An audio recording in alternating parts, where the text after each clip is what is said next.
welcome to Blackpool Sands. Now the reason I brought you here today, apart from the stunning, lovely golden sand and shingle beach, is to tell you a little bit about the history of Blackpool Sands and its battle. Now, in the early 15th century, the French and English were having lots of skirmishes in the English Channel, and these were building up. One, William du Castel, was bringing his forces towards the English Channel for reasons which will become maybe a little bit clearer towards the end of this little section. I've just had a look around what I've been digging around, so I'll just read from some of this here. In August 1403, William du Castel, from France, he led a raid on part of Plymouth, and this caused a lot of damage to the port at the time. So in retaliation of this, the following October, one John Hawley, who was the mayor of Dartmouth, and Thomas Norton of Bristol decided to have a revenge attack because of what he was doing in the English Channel. Now they managed to take control of 7 merchant ships out in the Channel, and they also then did a full raid on Brittany, where Sir William Wilford actually managed to capture 40 ships. The following year, du Castel, he decided to assemble 300 ships for an invasion. Now, his discipline amongst his ranks was poor, and a lot of that assembled ships, 300s, they decided to break up. But not to be outdone, he managed to assemble a certain number of ships, we don't know exactly how many, and he decided to sail here towards Dartmouth, and he anchored just off the shoreline here. And he waited for the rest of his fleet to turn up. Well, this waiting actually allowed John Hawley, we mentioned the mayor of Dartmouth, to organise some defences. Local men were gathered up from around the town, and also he managed to gather some local troops. As well as this, he managed to gather some women who worked on farms from hereabouts to provide a defensive force. And what they did was they dug a great big trench across the beach, and they filled it with water, possibly an outflow from the River Black, which we'll look at later on. They had 600 in total, and they prepared this completely fortified position for what was to become. Now, fortunately for du Castel, the rest of his men didn't actually show up, so he decided to fight what he determined to be the enemy anyway. So after 6 days, he attacked the English. They came off their ships, landed on the beach here, some 200 of them, and they were then immediately shot by the English archers that John Hawley had assembled for the defensive force. The women also, the English women that is, decided to pelt them with stones. The French tried to wade through the ditch here, but they were shot in the process of doing them. Some of them drowned. It was way more than waist deep height, and they were unable to gain any ground here to overcome John Hawley's forces. Du Castel retreated. They went back to their ships, and in doing so, in retreating, he was actually shot and killed. Now, John Hawley's men actually rounded up 100 prisoners from this site. Word of what happened here travelled back to London. There was a Thanksgiving service held at Westminster Abbey later on that year. The King was absolutely delighted with what happened. However, Henry the IV was suspicious of what was going on, what was the root cause of Du Castel's objectives in landing here. So he decided to ask John Hawley if we could take some of those prisoners, take them to Nottingham Castle so they could be interrogated to provide what their reasons were. In doing so, they were trying to uncover a link between the Countess of Oxford, who was trying to plan a revolt against King Henry IV. But they couldn't actually uncover any specific link towards them. But it still remains whether the Du Castel's activities here were a plot to overthrow King Henry IV.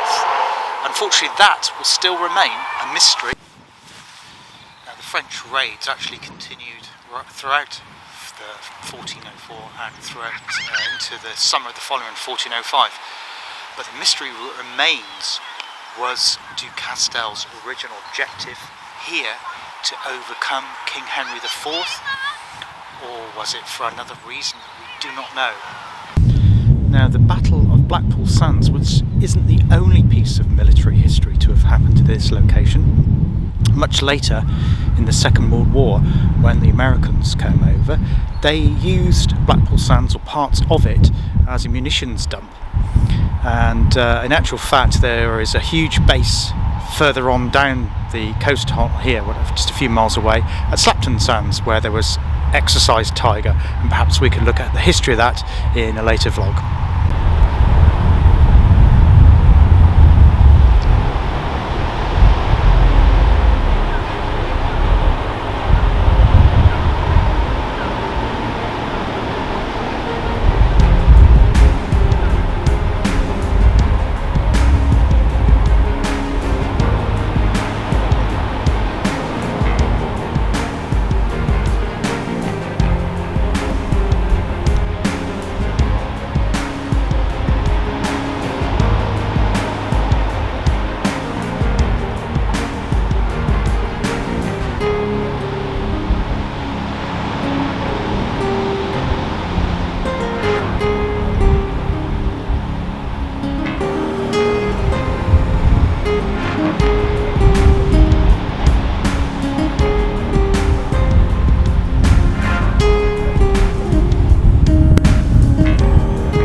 Now you can see the thatched cottage behind me. I'm going to tell you a little bit more about the history of the cottage. We're just the other side of the road, the main Dartmouth-Kingsbridge road from the beach.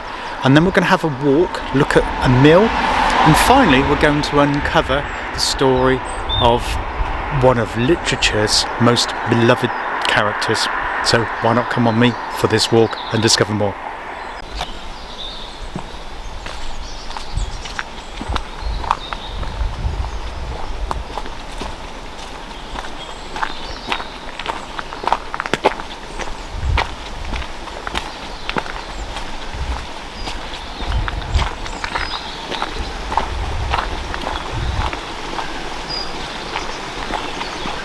Just a short distance away from the beach, we come to this delightful Packhorse Bridge. Now, whether this was the main bridge used for the road, long before cars of course, I'm not too sure. This is a fantastic piece of construction with the brickwork, as you can see. And this here, as I mentioned previously, is the River Black, hence the name Blackpool Sands. It only travels a few miles from inland, from the higher land. Certainly not one of Devon's bigger rivers. It's probably one of its most lesser known ones. Nobody really knows where the name Black comes from. Certainly the river does not have a black appearance, so any thoughts on that down in the comments would be greatly appreciated.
Now, when I'm walking, one of the things I like to do, while it's nice and quiet, is just to stop stock still, and then just listen to the sounds that are around you.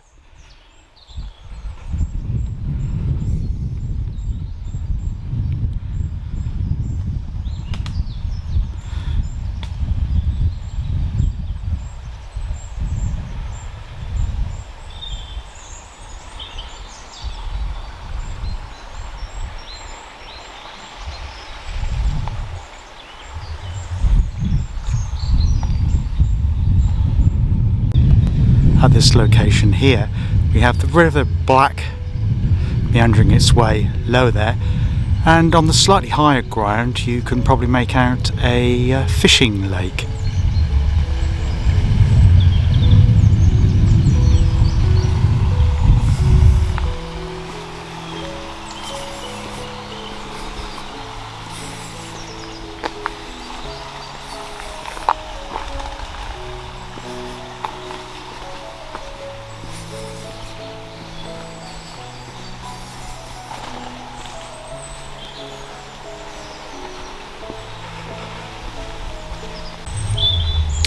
You'll now notice that the valley is starting to deepen here, and certainly on this side here there used to be a location of a quarry, perhaps for the buildings in Dartmouth and the surrounding villages of Street and Stoke Fleming. Now here we have the location of a mill, obviously now converted to a private residence, but it was certainly using the water power from the River Black here to power the turning gear. Maybe it was using flour, grinding flour, or for other purposes, but certainly it was certainly a mill in this location, which would have been highly suitable for powering and making industrial use of it. If you look at the mill from this direction, you'll see that the mill owners provided a mill leat, and you can just see that tumbling little waterfall there. That's where the water from the leat rejoins the River Black here.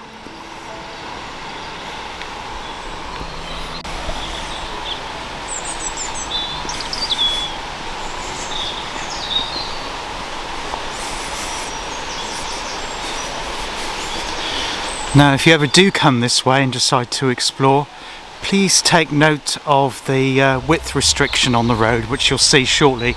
It is not suitable for 4x4s either, wide 4x4s, for reasons that will become apparent.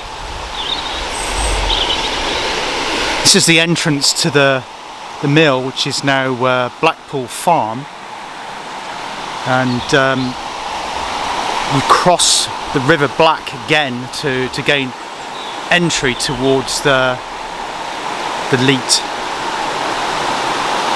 and the mill buildings.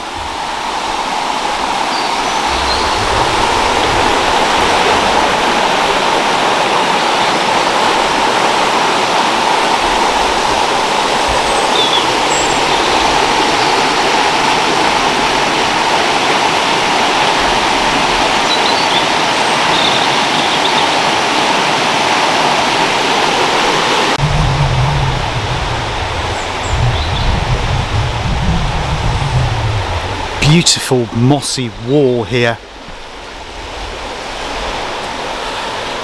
very, very soft and vibrant.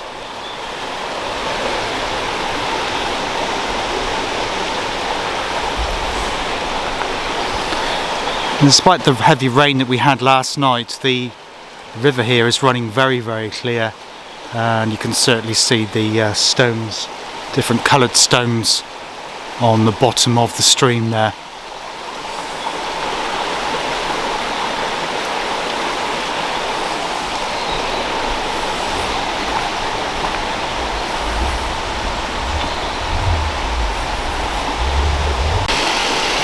Here we have a little tributary running into the river and coming down with quite a bit of force there at the moment.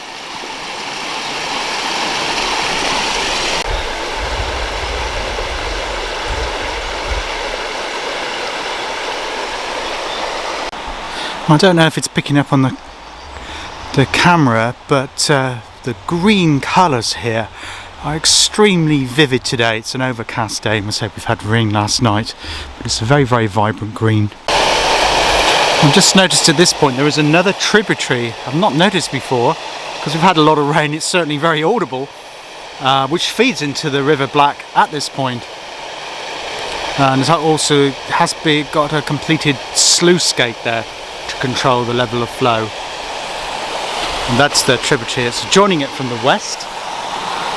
And here is the original course of the River Black, also making a dramatic entry at this point.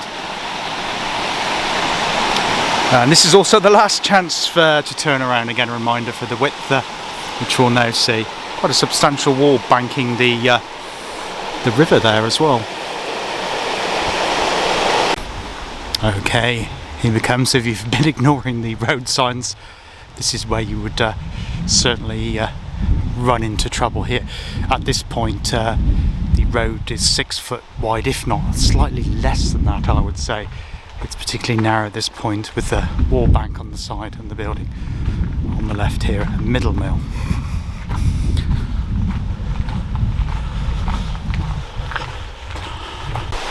Now here we have Embridge Mill. So one of 4 mills I've identified on our journey today. We're now coming to the purpose of our walk and the literary character, and very much real life character, and see if you can spot it when you see the name of the cottage that we're going to have a look at in a moment. And here it is.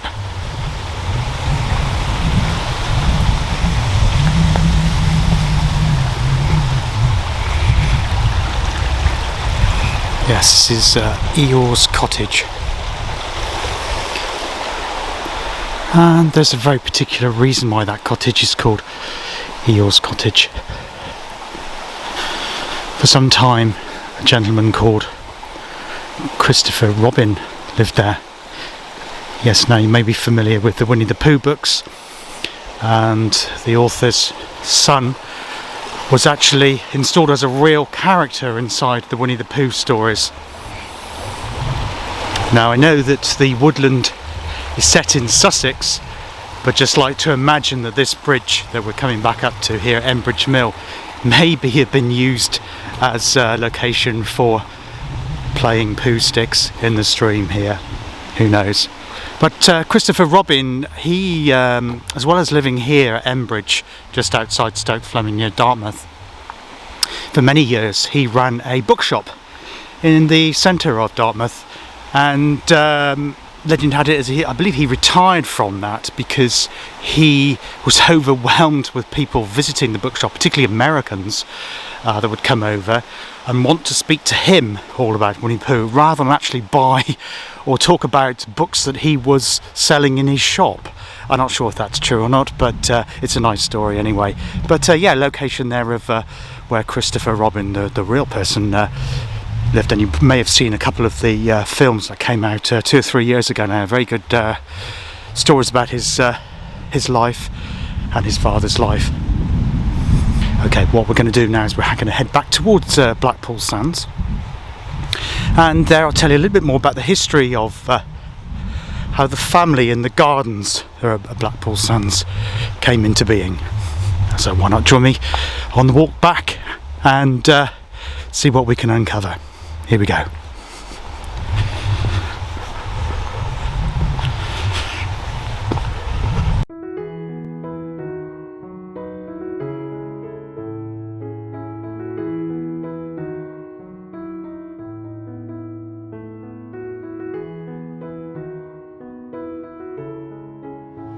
Now, from this direction you really get a sense of how deep this valley is and how much it's deepened since we left Blackpool Sands. We probably walked about a mile or so, but the contour, the range of the contours here is quite striking. How the valley deepens and then opens up just a quarter mile or so before this road joins the main road from Dartmouth to Kingsbridge, and we then regain access to Blackpool Sands beach.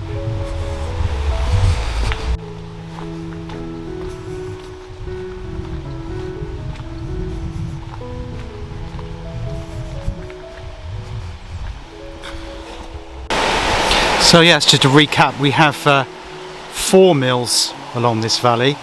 We have Embridge Mill, which is the one nearest Christopher Robin's cottage. We have Middle Mill, which is the one here where the road narrows, and we have the one that is now Blackpool Farm, which had a small mill, and the one at which is simply called Blackpool Mill, and we'll look at that one in a bit more detail, but just bear in mind it is a private property, so we cannot gain access other than what we can see from the road.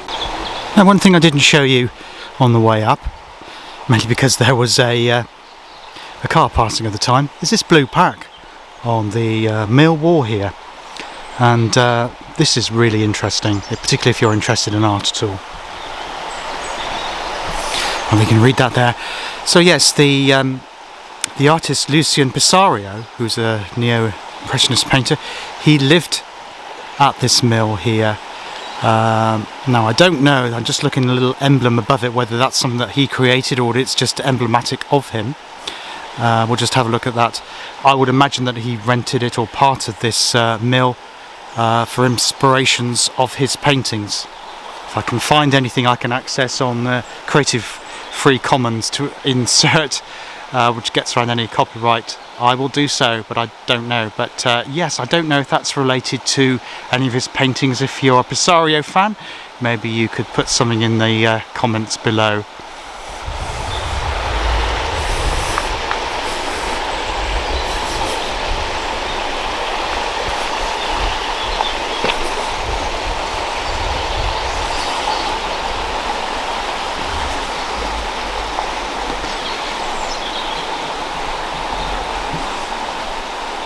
So this was the second mill on the way up from Blackpool Sands, and as you can see, it's now a dwelling place now, complete with a lovely clock, but the building behind would have been one of the mills. So this is actually Blackpool Mill, possibly with extensive storage facilities to the right of it, which would have been used to maybe perhaps store grain, and I'm not sure if textiles were involved with any of them.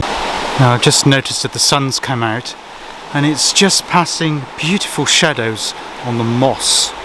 It's on the side of the retaining wall between the road and the river here.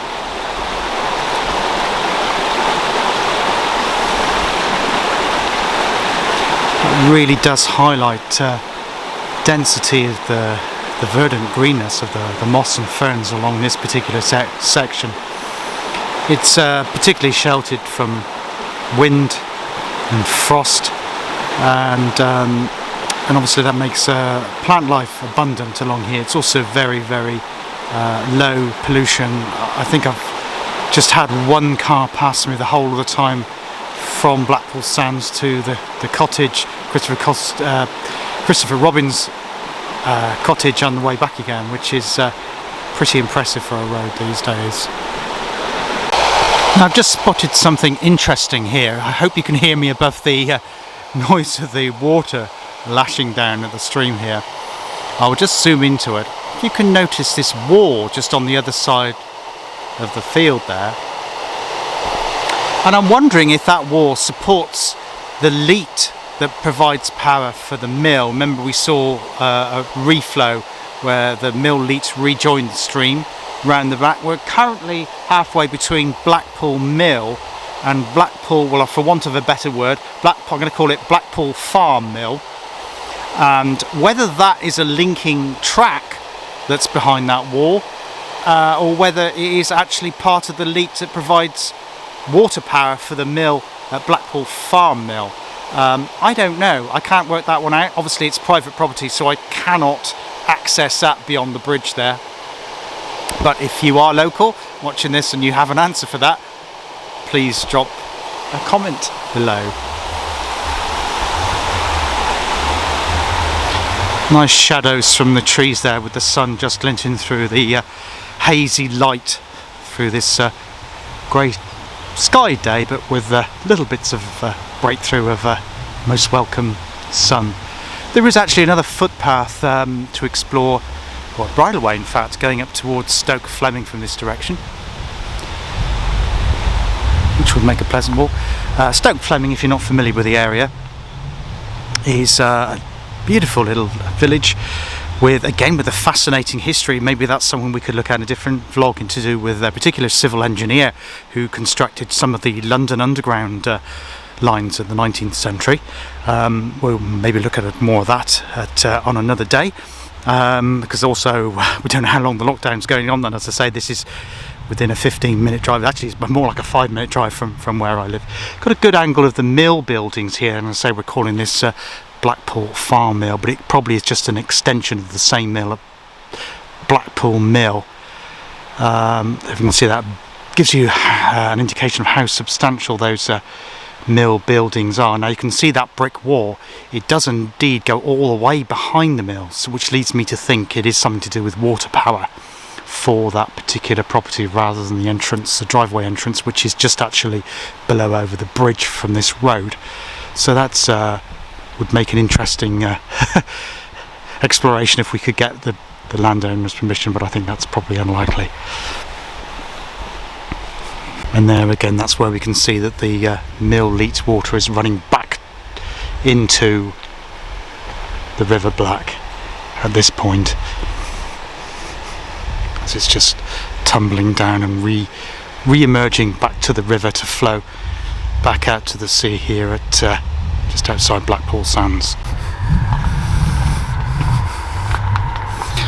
There we have opposite or parallel to the main road now. Sorry about the road noise, just filming this bit because we have this beautiful selection of snowdrops at this location on the path back to the main Blackpool Sands site.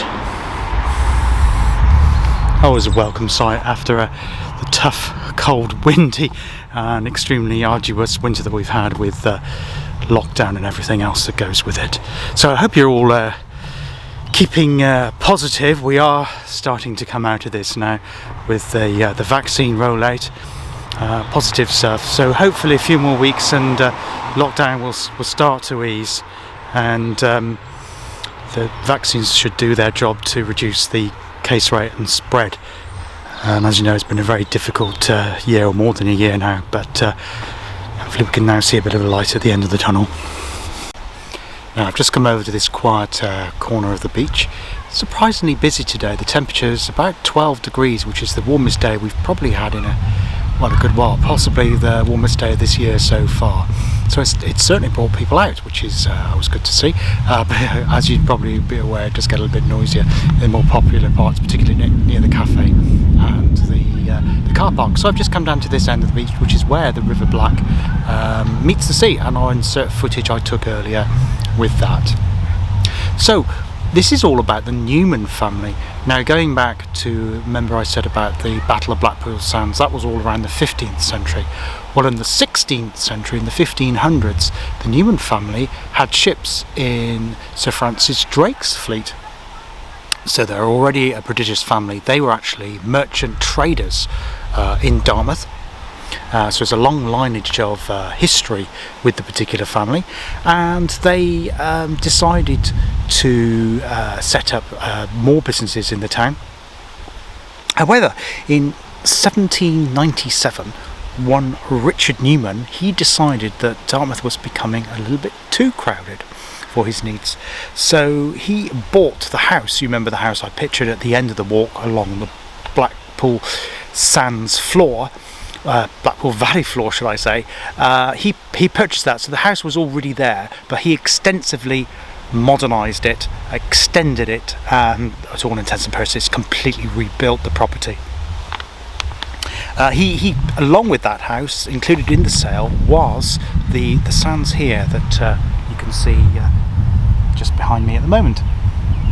And as I say, I'll put some more footage about that towards the end of this video. Now, with many trades, there's a combination of the Industrial Revolution, obviously, that happened towards the end of the 1700s, and the two awards. They were charged with the shipping industry and the family business. So he was actually doing pretty well for himself with his property empire and his merchant shipping business, importing goods into the country from across the colonial countries that we had in the empire. Now, in 1945, Sir Ralph Newman, one of the descendants of Sir Richard Newman, he, at the end of the Second World War in 1945, he decided to use this particular property as a holiday home, a residence, and his son actually later recalled what that trip was like coming down to Dartmouth in the pre-motorway era. So I'll just read what he said, recalling that time at the end of the Second World War, because it's pretty interesting. So Geoffrey recalls, there was a sense of panic in the air every time my parents prepared for the trip to our summer residence. It was like a house move. He and Louisa remembered, that's his sister, remembered they caught the steam train at Paddington direct to Kingswear, just the other side of the River Dart here, where they crossed the Dart by the ferry to the Dartmouth train station. Yes, and Dartmouth does have a train station, it's still there. It's the only train station or railway station in the country which has never ever seen any trains, and we'll have a look at that in a future vlog. They were met at Dartmouth railway station by a man with round glasses who stamped their tickets, and then they got road transport to bring them here to Blackpool Sands. The trip would take the best part of the day. As you can imagine, it would have been quite an adventure in those days, in those pre-air flight days. In the late 50s, the family moved to reside permanently at Blackpool House. Louise reminisces how, as little children, they were often left to their own devices and played happily on the beach, entertaining themselves, crabbing, fishing, and when accompanied on boats, they lived on a diet of fish and winkles, she recalls. Now, the beach was opened up to the public towards the end of the 1950s, and hard-working Anne Newman opened the Venus Tea Hut. Now that still stands. Despite the lockdown, it's actually open today for takeaway teas and coffees, so it's still doing well. Anne Newman started selling homegrown vegetables, homemade marmalade and knitted bobble hats from a second-hand summer house here on the beach at Blackpool Sands. When Louisa was old enough, in her early teens, she joined her mother, helping in the cafe and the shop. A new timber restaurant was built in the 1970s, but sadly that was washed away in a storm, and the present structure was built, I believe, towards the end of the 1980s, and it certainly has fantastic views, whether you sit indoors or outdoors, overlooking the sea here, listening to the sea breaking on the shingle and sand as you're sipping your cappuccino or latte. Is quite an experience.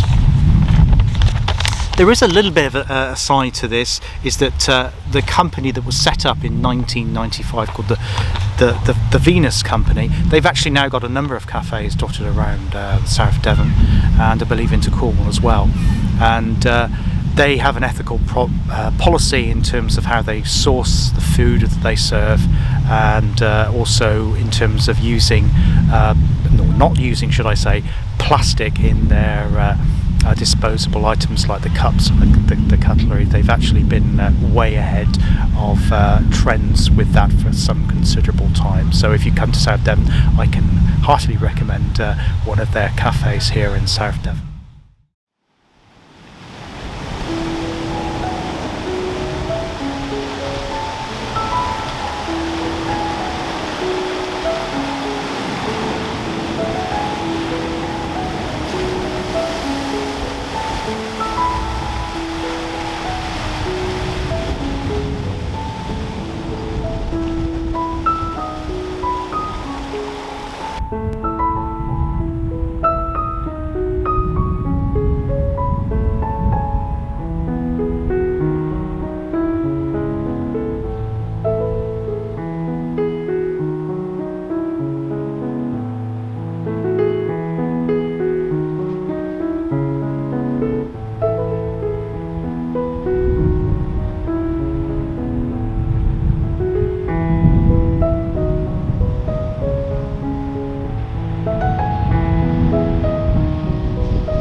Thank you for watching my YouTube vlog today. Hope you enjoyed it. If you did, please think about giving it a like, perhaps subscribe to the channel, and perhaps sharing it with some people who might be interested. I did a bit more research, as you saw on the vlog today. There is a blue plaque outside one of the mills, and found that some of Lucien Bessario's paintings are currently displayed in the Ram Museum in Exeter. So when we can come out of lockdown and you want to have a look at that, you'll see some of his paintings in the galleries there. I have actually found one that is Creative Free Commons, so it's there is no copyright with it. So I'm going to actually put that up at the end of this vlog when the credits come up, to have a look at that, and you'll probably recognise one of the mills that we looked at today that's in that particular painting. And next vlog in the next 2 or 3 weeks time will be featuring Dartmouth Castle. So if you subscribe, you'll be alerted to when that gets uploaded. But I hope you today. Until then, all the best. Cheers. Bye.